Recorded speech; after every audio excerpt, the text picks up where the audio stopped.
sorry, the number you have dialed is not in service at this time.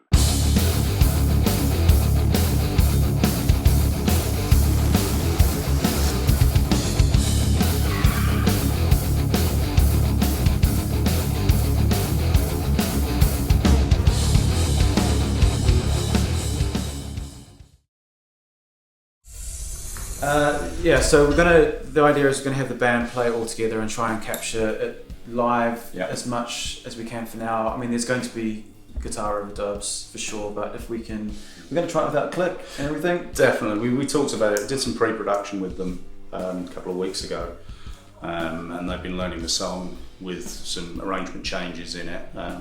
They play it really well, they know the parts, so we're not going to have a guide vocal because they know where all the cues are.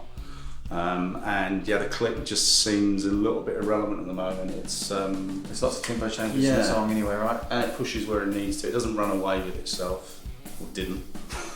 And so, record them live. We're going to concentrate on getting each really good headphone mix, so they can hear exactly what they need to key in on timing and everything. But yeah, and we've also got the guitar amps isolated, so you know, if we do want to strip the guitar out, say if the drum take's perfect but there's some mistakes, you know, we can hopefully, you know, just use the drums if we need to or whatever. So it's quite good having a studio like this where you've got isolation booths, that kind of thing. It's really handy. That's the kind of thing, if it is a really excellent take and there's just something that needs fixing, it's like keep them down here and bang, just punch in on a couple of things that are wrong. And so it'd be quite important to just be aware of what's going on takes wise and just noting down any clangers that happen. And I mean, shouldn't be too difficult. Set it now. Like you said, with this new camera microphone, so we're testing. That one works. Should introduce the band, really, shouldn't we? Good idea. Guys, you want to introduce yourselves? Yeah. I'm Brandon, play the drums as you can see. Got John over here. John. Hello. Introduce yourself, mate. I'm John. I play guitar and look the best in the band. You obviously got a broken mirror. You must be the bass player. I'm the bass player. I'm Andy. So what are you doing there, Clint? I'm putting a cabinet in front of these microphones. Fantastic. Yeah. Awesome. It's the reverse engineering technique. This little fella's going in. If 52 is providing low and low end, you can show. So we're gonna do the floor mics. Yeah. I'll stick them up. And surely we're gonna have to talk about that again on. Yeah, because the on other camera, video's not going to get edited. Yeah, the other 20 or 40 videos of me putting up floor mic on record production is not enough. We like, does this guy actually have any other techniques than this one floor mic technique? I'm running out as well. So what do we do? We got kick, snare. We doing under snare? I mean, mine I always do, but. So we got 3 snares. But your the thing is, your snare, your condenser thing picks up quite a lot of that crack anyway, right? Yeah. So tell us about the you got the dual up top bottom rack tom thing going on. I love the fact that you can pick up the tone of the bottom skin, which gives it a bit more resonance, and because obviously they're a bit like when you're over and under snare mic, they're out of phase with each other. You need to reverse the phase on the bottom one probably, so that you get an in-phase sound. And what that also tends to do is if you mix in a bit of the bottom, the out-of-phase sound doesn't bring in so much of it cancels a lot of the ambience, so you do tend to get a more direct that's cool. tom sound. So do you track it with the mixer like that, or do you? I tend to. If I've not got enough inputs, I'll use phase reverse Y leads and just use the same like top and bottom. Oh, that's and cool. literally go straight into the awesome. preamps. And so will they go in an equal? They're just in at equal level, and you kind of just move them around until you get more or less of what you need. Sure. But they work really well. They reject a lot of the cymbal noise. That's cool. Do you want this centre of the skin pointing to... I kind of just point where it's hitting the beater. The beater's hitting it, and you know, just as close as you want to get, really. Right, yeah. Snare, snare, snare. I'm only thinking about what number this is going to be. Should we just do it at 20? If we plug it, should we just check that there's no phantom on any of those channels? Right. All decanted. Yeah. Okay, high snare is on 20. Mind just hearing what it was like, just an A/B out in front of the kit, left and right to see, or I don't know, just something. Yeah. Well, I'll stick them on the latch lakes, and we can get some height on them and stuff like that, because you get quite a nice. Yeah. Just something. I mean, I quite like nice even sounding rooms. You know, not one with way too much bass on one side and thin on the other. Yes. Yeah, cool. I mean, if you want, we can stick a Royer up as a high mic instead of a 57. Yeah, cool. Yeah. I don't think I'm going to plug anything in because I'll get the left and the right thing. So you got it in? Yeah, Stuart, you're alright with the audience, Stuart. I beg pardon? Audience perspective. Yeah, whatever you fancy. Yeah. Alright. That's what I normally do. You're all wrong. Everyone should be the drummer. Then you get everybody air drumming and you end up noise being pumped out of control. Yeah, And definitely. then I preferably like to put my pad on the U87 so we can get a bit more gain going out of the mic pre. Yeah. Does that sound good? Yeah, absolutely. What's that? I don't know. What are we going to do first? What's that? That's what we're going to put on Are we going to do the pair of the calls? here. I don't know. Yeah, okay. No. What are you going to say? Tell me. I would say not worry about the coals too much, because you're going for quite a bright sort of setup. Just I can't believe I'm saying this. What, mono? Mono. I fucking hate mono mics. Yeah. Mono mics are people who are lazy and don't put up to it. Yeah. Good, I'm glad we did that. What do you call a pair of coals?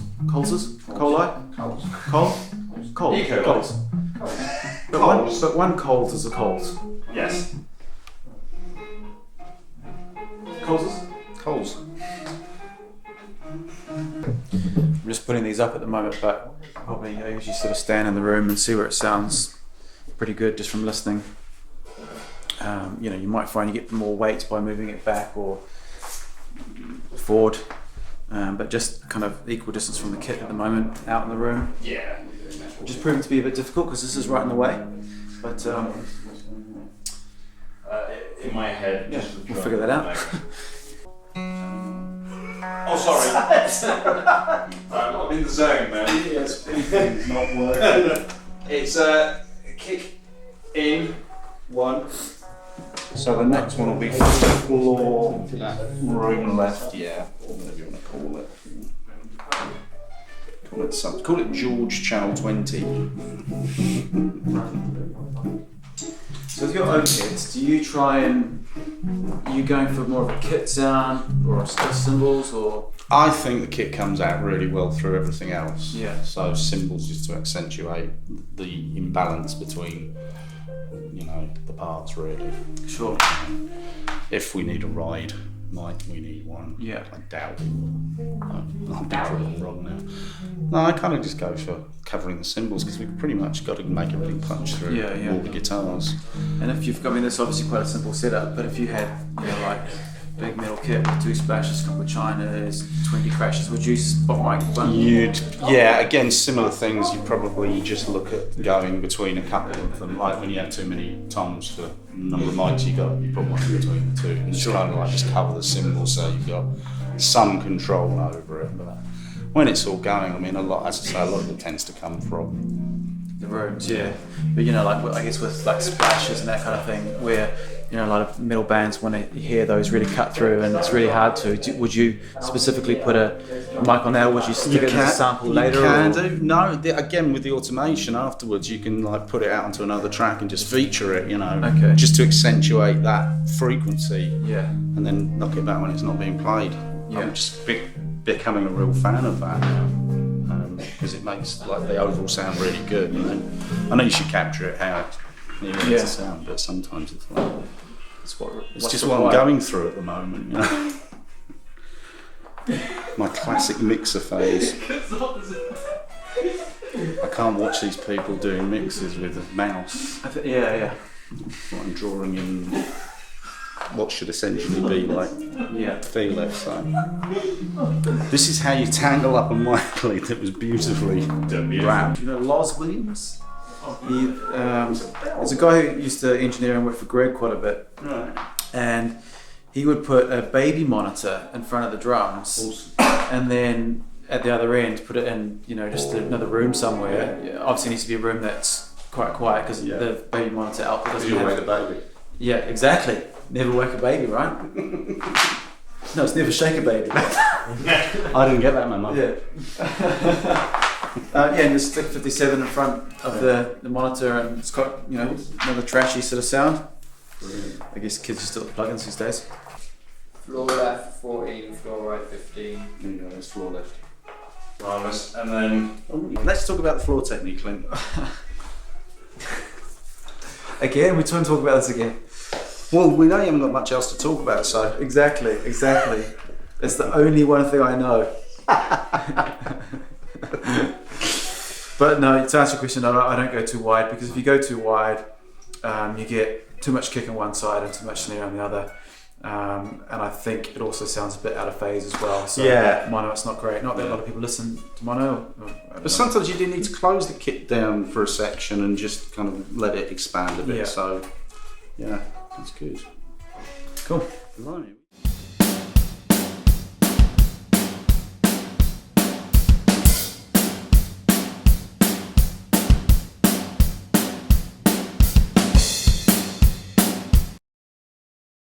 So we've spent quite a bit of time miking up the drum kit with various mics. Should we just talk through some of it? Yeah, let's do that. Okay, so what we've got on the kick? Inside the kit we've got an Audix D6, which is quite close to the batter head. That's going to be picking up most of the attack of the kick drum. We've got a Beta 52 sitting just in the sound hole that will hopefully pick up more of the overall beefiness and resonance of the drum, which will be reinforced by room mics and stuff, but we've yet to listen to it, so we'll possibly be making adjustments. So how close is the D6? The D6 is pretty much, should be on the front skin, give or take. I mean, it'll take really high sound pressure. Yeah, so it's about 3 or 4 inches. Okay, yep. And it's actually drooped. Oh, well, that's good to know. Yes. So we should fix that. Yeah. And then, so if you're looking for any more low end or anything like that, would you often bring the mic back, or would you just keep it where it is? Or the D6 is pretty versatile. I mean, it's really pre-EQ'd with lots of crack and lots of low end. So it's very, very movement dependent. So it's nice to have that second mic, just giving you that other option. As you'll see with a few things, we've got 2 mics on important elements. So that's the kit and drum.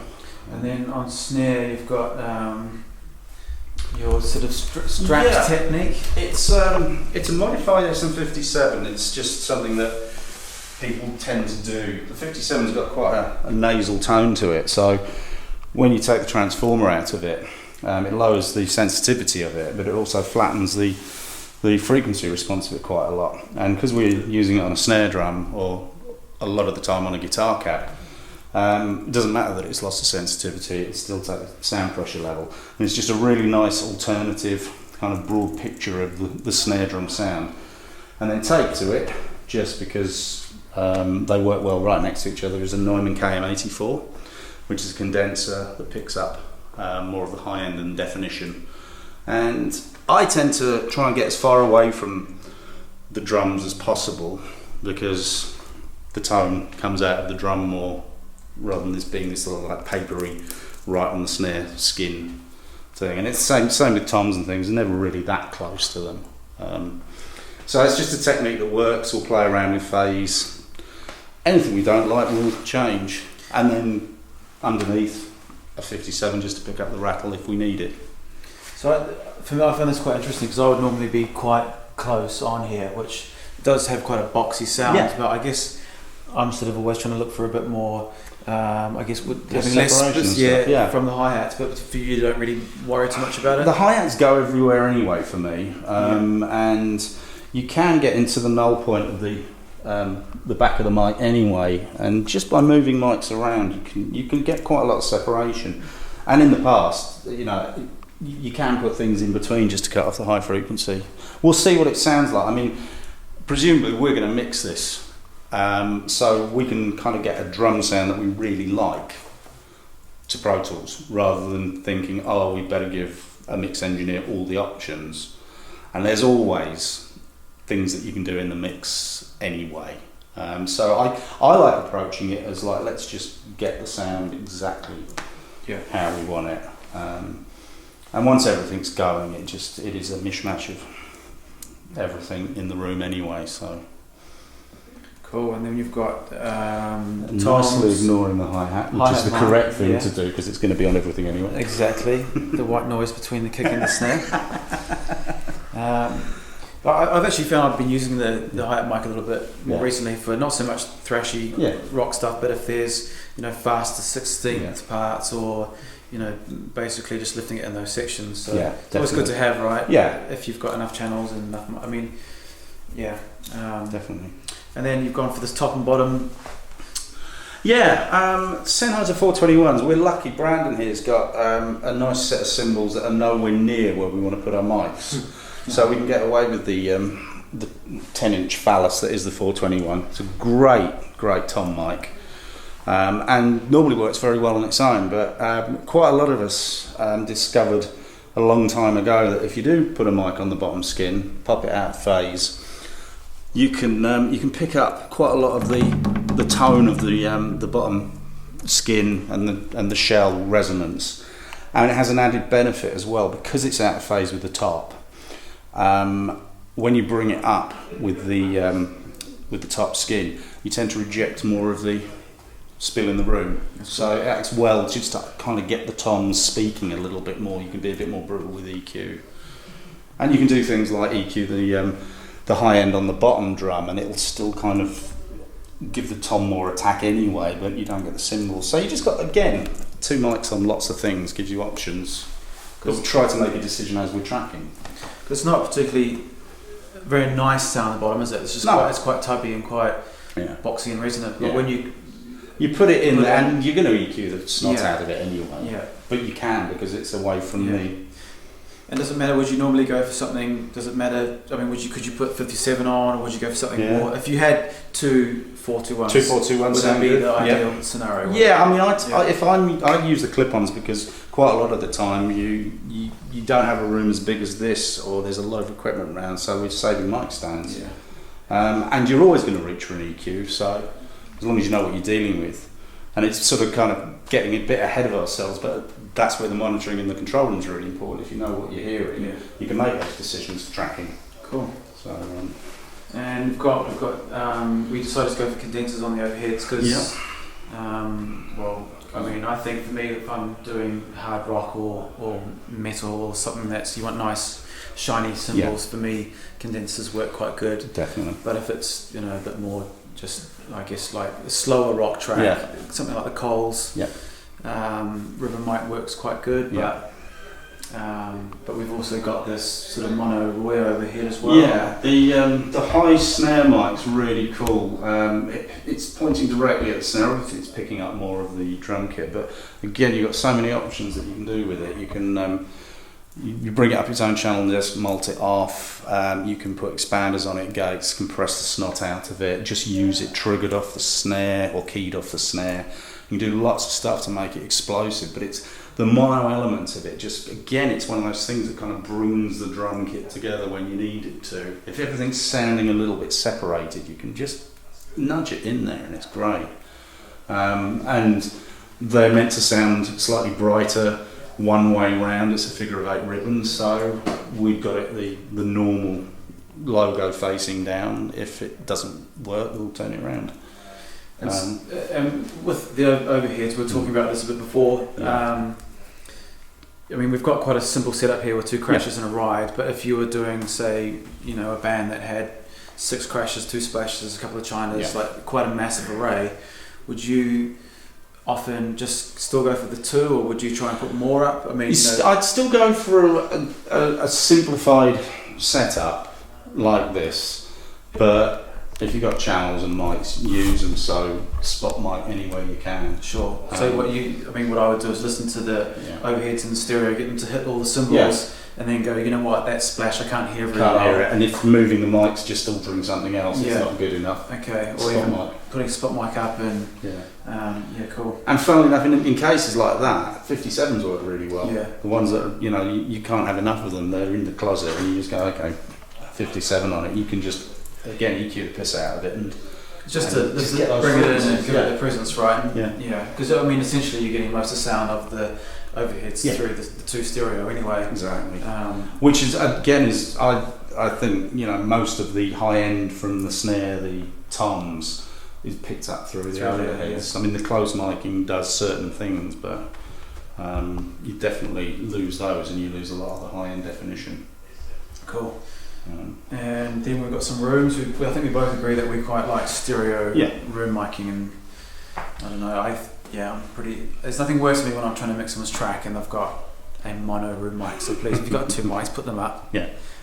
I mean, mono room mics do work, but if you can put some stereo room mics up, it makes all the difference. I mean, in real terms, that's acting as a mono room mic. Yeah.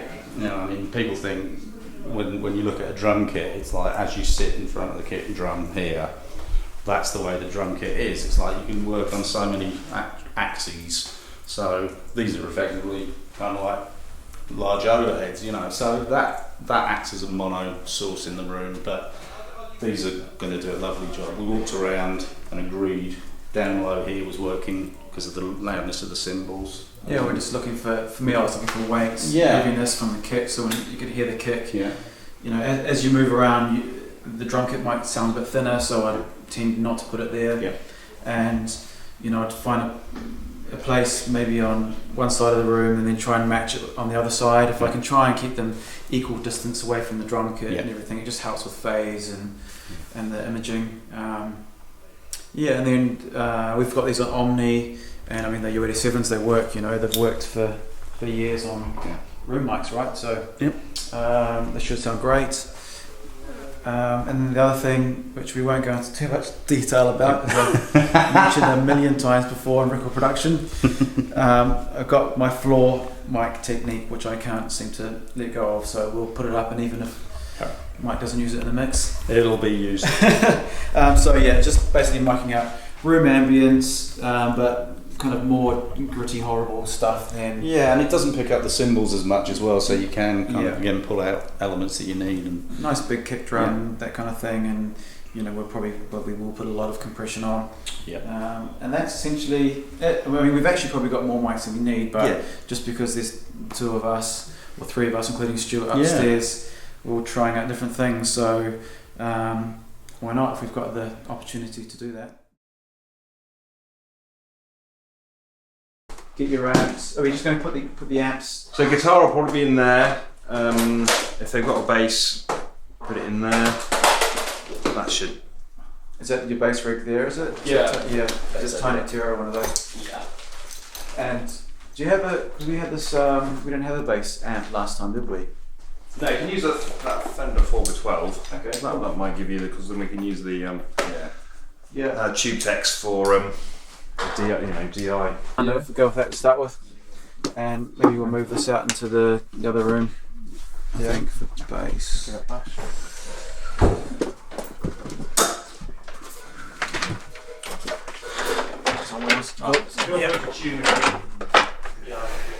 So what are you doing there, Clint? I'm putting a cabinet in front of these microphones. Fantastic. Yeah. Awesome. It's the reverse engineering technique. Fantastic. Do you want the cab moved?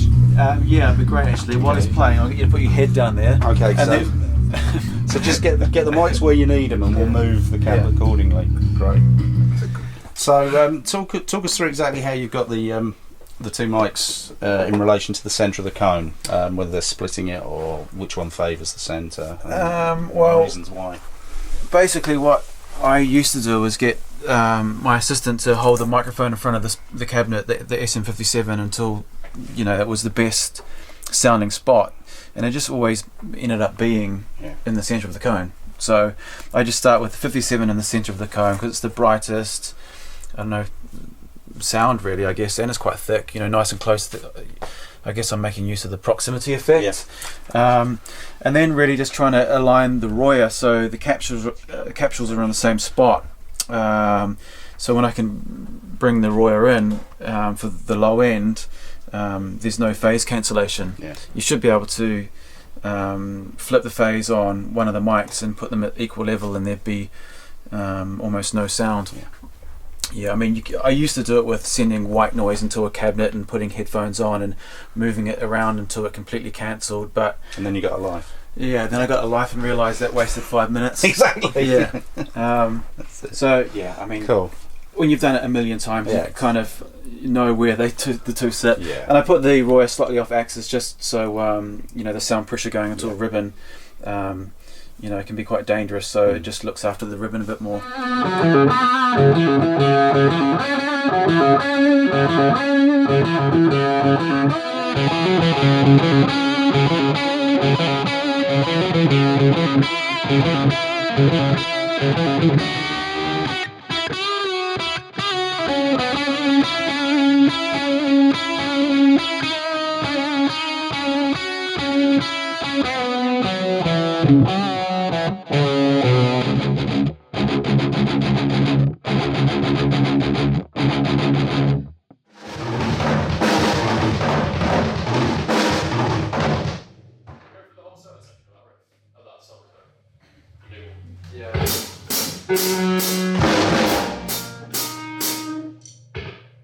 Just look past the camera.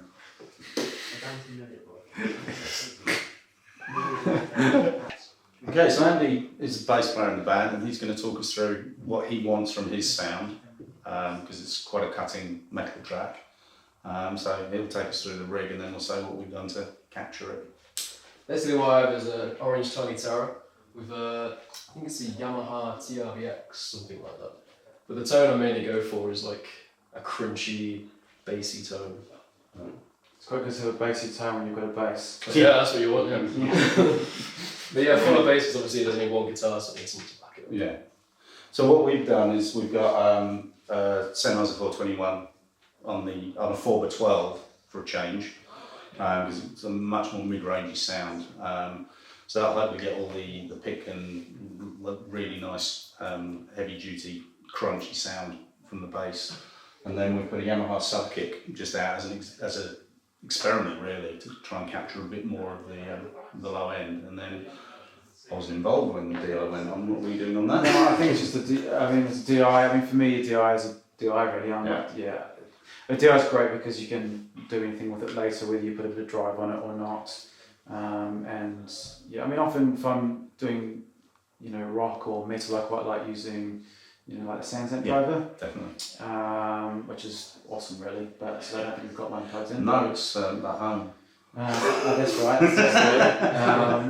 But yeah, I mean, also one of the reasons why we're trying this cabinet is because it's sort of what's available at the studio, and I think that's a really cool part of making records is just using what you've got, not being too precious about always having the same thing, and it makes you do different things. It makes you experiment and get different sounds if you can just find out what's available, you know, at the studio. Cool.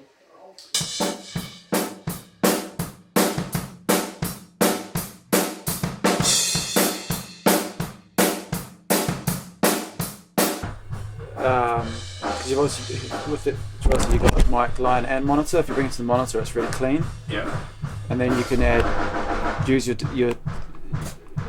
as normal. That's what I normally do. So if I'm using Neve pre's on all my kicks and snares, I'll go into the pre's and out of the pre's into the monitor input. Oh, but you split your disc though, don't you? Yeah. No, I don't split it. I use it in line. Oh, okay. So can we have the EQ and stuff in there? So that way, because obviously if you go into the line input, you're adding another gain stage to some degree. It's not very clean, but the monitor input's completely clean. And then you can use all the compression and all the EQ and everything. Is there a post preamp insert for that? You can insert some in. Yeah, insert return on the preamp. So you done verse, chorus, and you go back into the slow riff. Yeah. Play it from that second slow riff through to the end. You know where you slow down just before you go half time? Yeah. In the solo. Yeah. Pick up to full time. I guess it's 4 bars earlier. Brandon, you know what I mean? No. Play it to him. Apply it.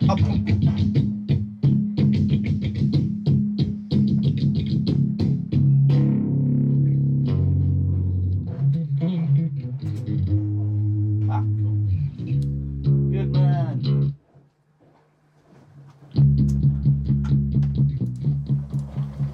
Just point out that you mean.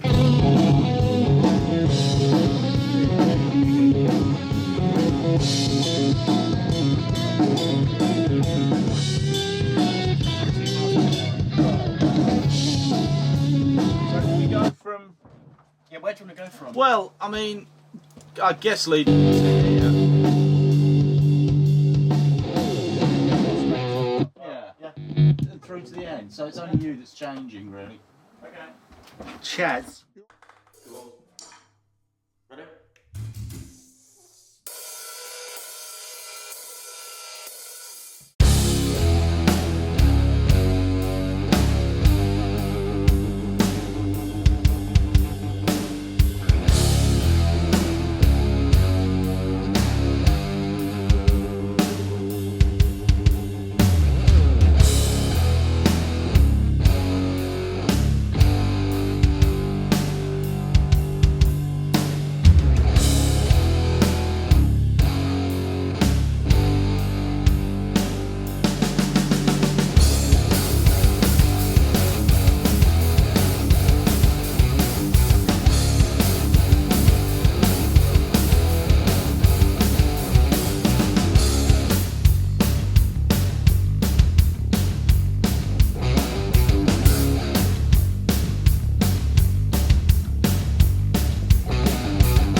Do you want to come up?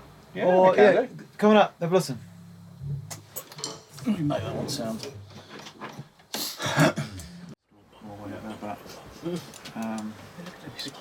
I pong.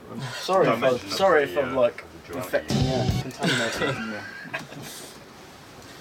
Have some.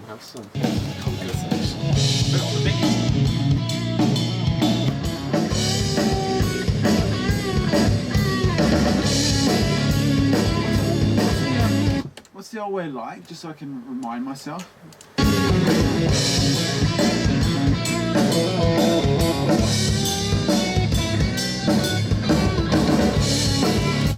I prefer that way. I prefer that. But Kind of sorry to. Yeah, I mean. I'll get the coke. It just seems like when it's half time for such a short amount of time, it almost seems irrelevant having it half time.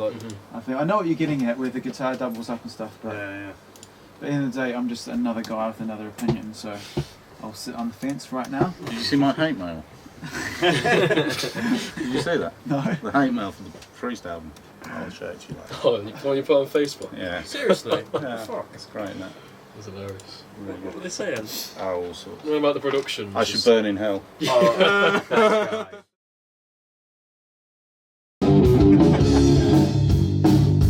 drums sound better with the guitar now. I like it.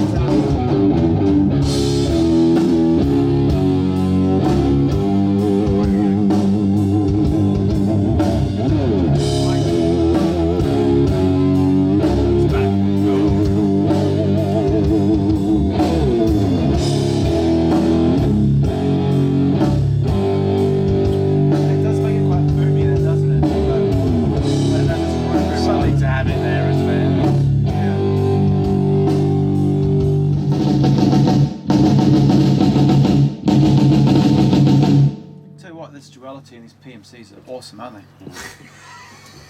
The PMCs make the whole thing for me.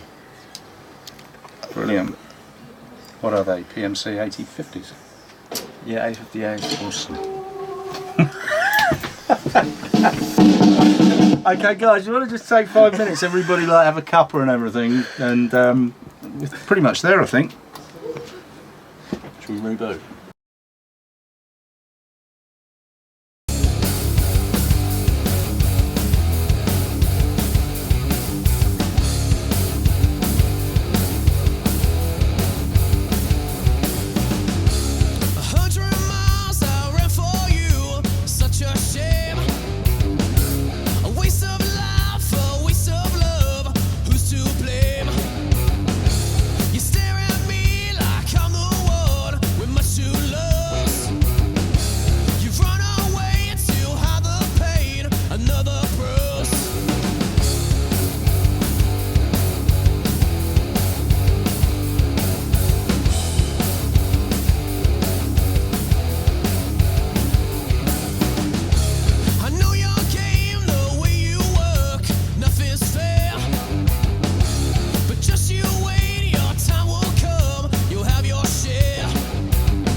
Thank you very much.